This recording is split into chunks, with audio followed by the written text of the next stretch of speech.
Welcome back to Loose Talk.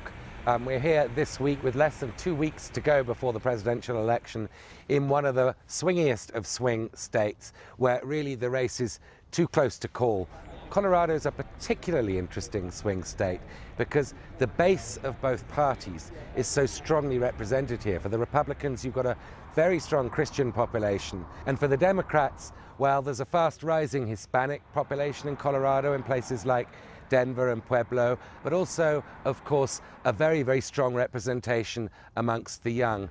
Now, I came through Colorado a lot during the 2008 campaign, and more than almost anywhere else, you could really feel the level of enthusiasm, the participation of volunteers, the sense of huge change being around the corner surrounding the Obama campaign.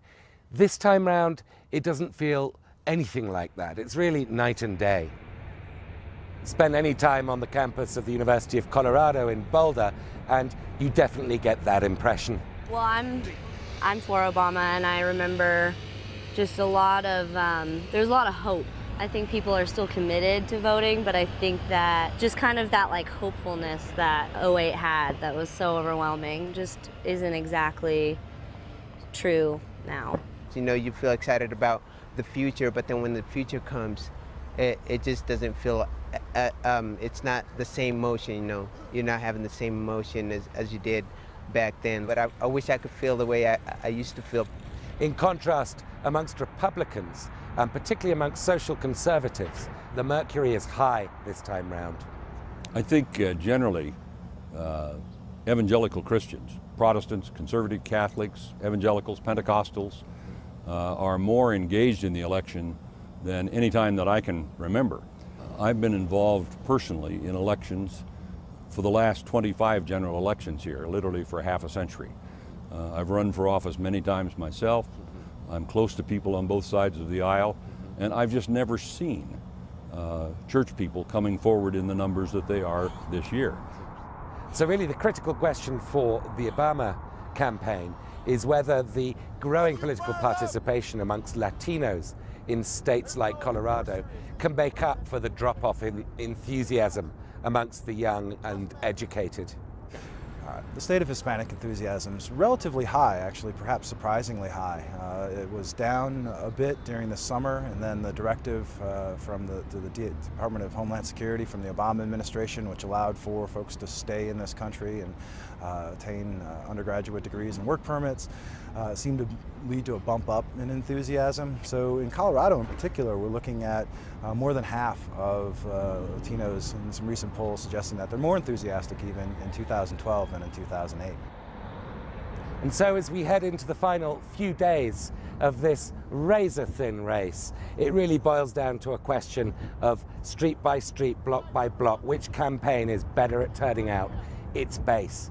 Of course, 4 years ago, it was a very different prospect. Behind me, you see the mile-high Invesco Stadium where President Obama, well then Senator Obama, in his acceptance speech, made one of the most soaring and highfalutin addresses of his career. Then really was an election about inspiration, hope, and a surge of enthusiasm amongst the young, amongst African Americans, and amongst many different demographic groups. And the main deciding factor this time round is going to be which campaign's support base dislikes the other candidates more. Our odd moment of the week this week comes from Boca Raton, which played host to the third and final debate.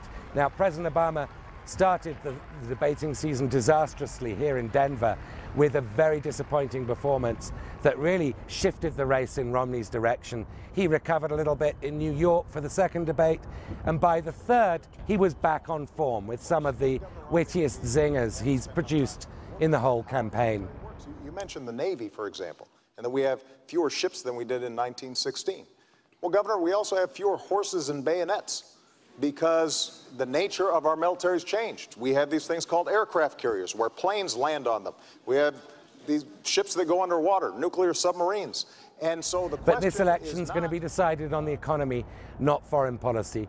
So it's doubtful that Obama's sharply improved debating performance is going to have much impact at all. See you next week on Loose Talk.